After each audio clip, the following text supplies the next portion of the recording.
Thank you for joining us this morning for our webinar on encoders.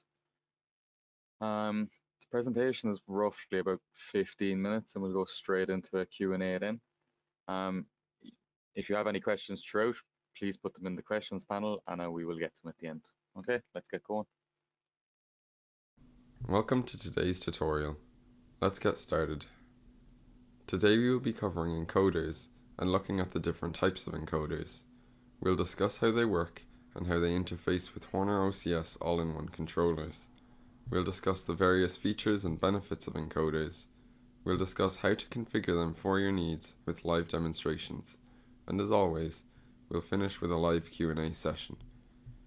An encoder is a mechanical device that converts motion into an electrical signal that can be read by a control device, such as a Horner OCS all-in-one controller.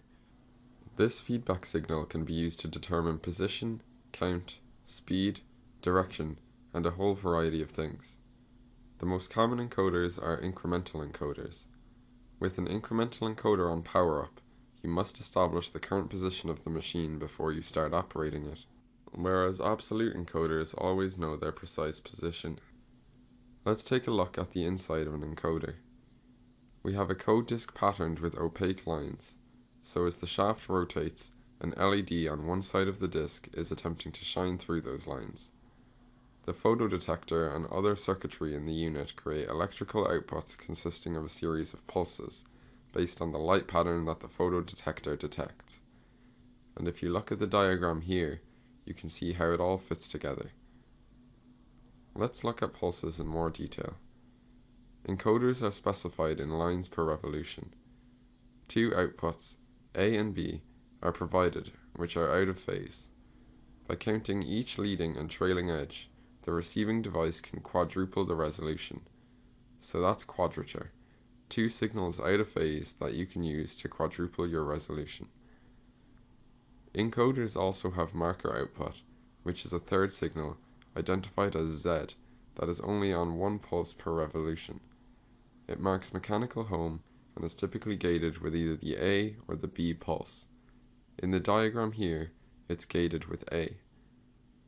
Now let's look at the electrical signals that are coming out of the encoder.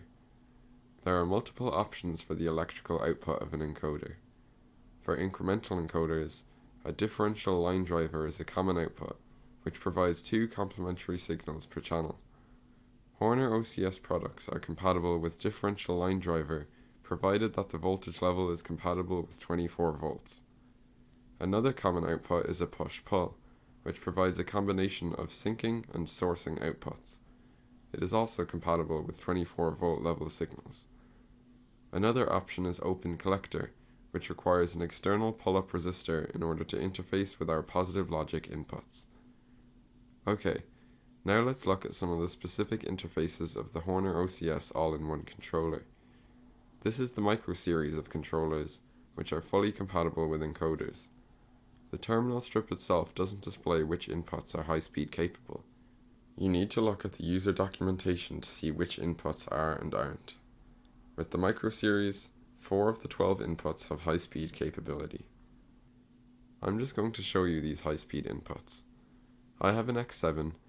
Our middle connector here is where our digital inputs are located. We have inputs I1 through I12. In the case of the X7, these last 4 digital inputs, I9 through I12, are the high-speed capable ones. It may be at a different point in the terminal strip on a different product. The XL series has many more I/O options than the micro series. In the XL series, the high-speed inputs are labeled H. Let me show you these inputs. I've got a Model 2 here. You'll notice here right in the middle is a high-speed signal H1.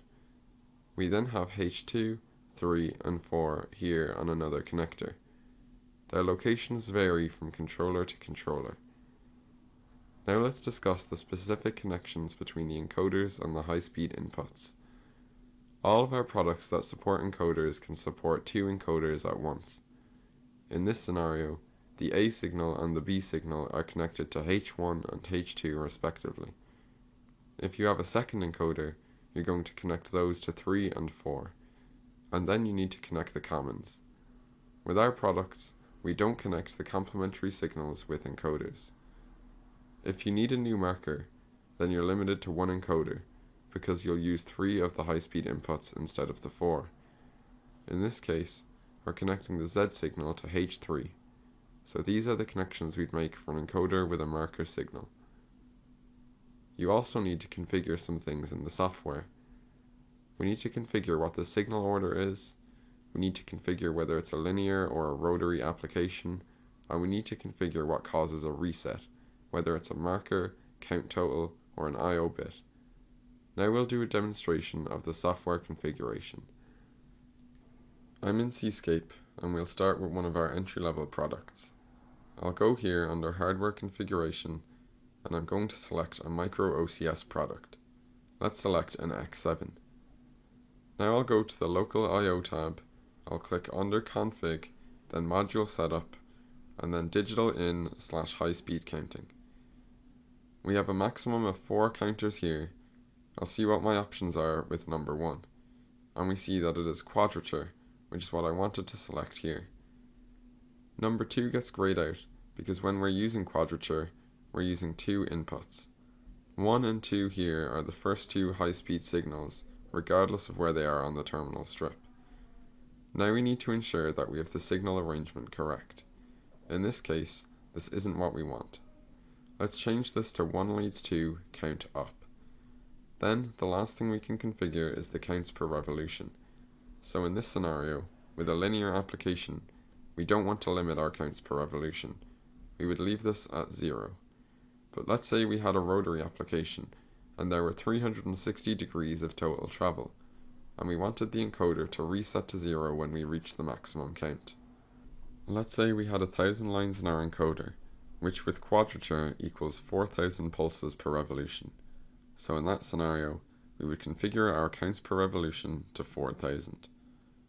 Now, what if you wanted the marker to reset the counter and you're using a marker in the application? Then we would go to input number 3 here and configure it as a marker. And then you would have many reset options. We're not using a marker because we want to use 2 encoders. We'll make input 3 quadrature, and again, we're going to count up instead of down. So that was the micro series configuration. Now I'll show you the configuration of an XL series product.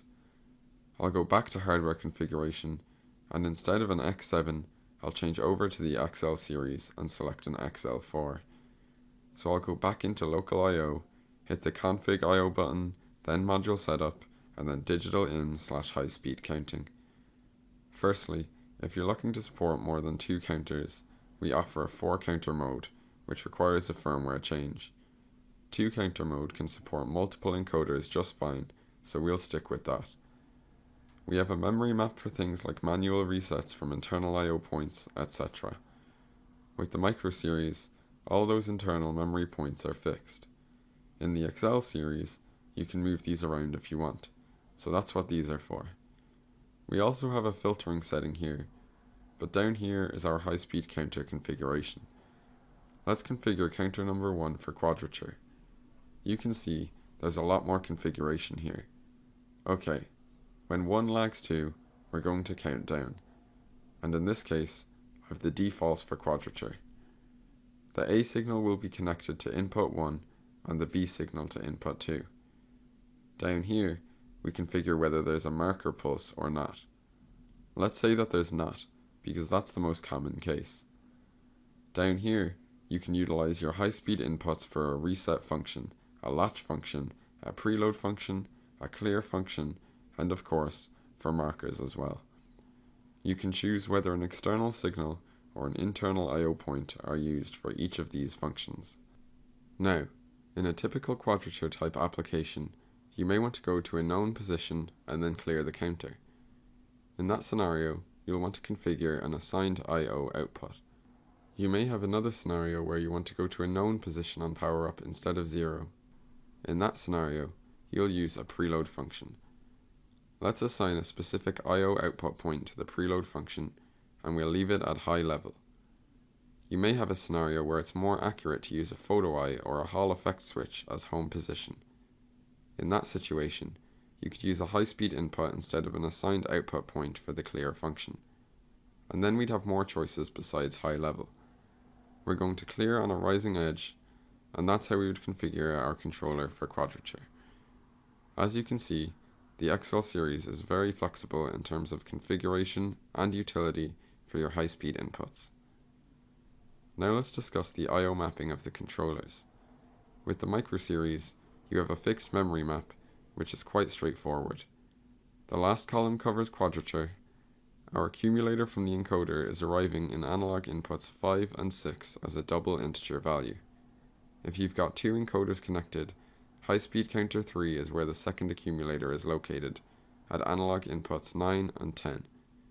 The bits used to do a clear or a preload function are Q17 through Q20. The XL series map is much larger. We're only showing a small portion of it. There are many more capabilities and greater flexibility. Our accumulator and latch values are shown at the top, the preload values are shown in the middle, and then our digital output bits for performing clears and preloads internally are shown in the bottom. Now let's talk about the filtering option. If you've got some spurious noise that is causing extra pulses, you'll want to filter those out. We have a built-in filtering option with our XL series.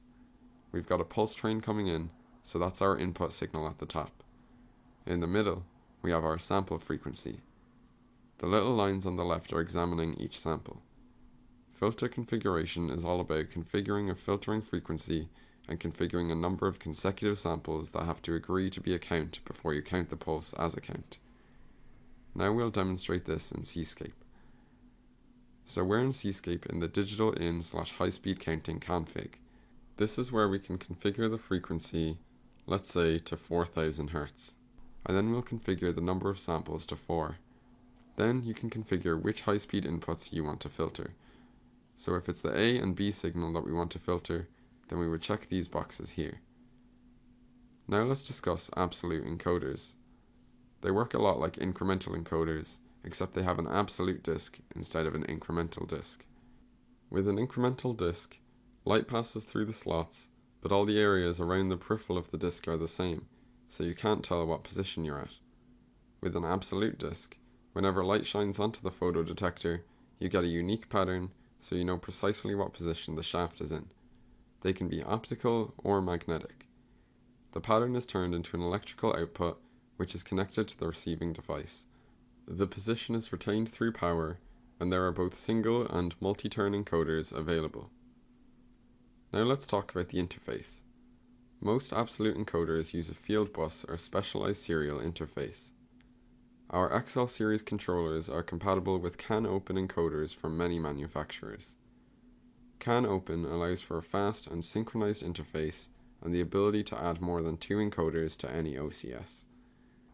Now I'll show you an example program that's based around the integration of a CAN-open encoder.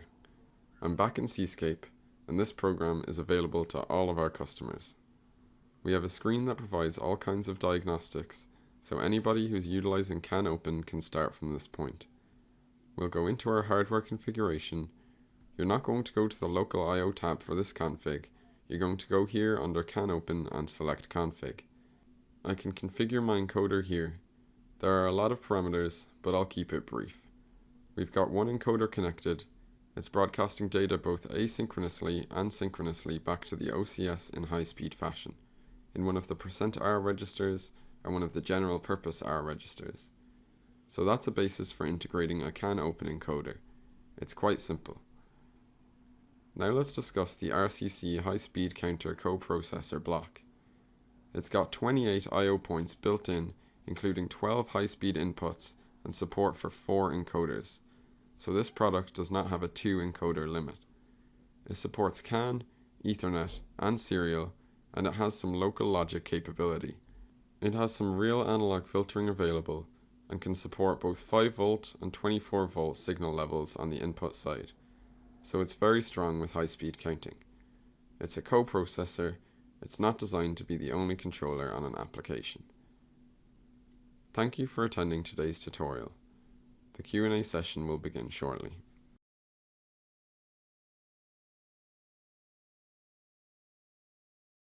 Okay, let's see what questions we have in. So, I'm using an XL7. How many quadsters can I use? Two. Two in two counter mode.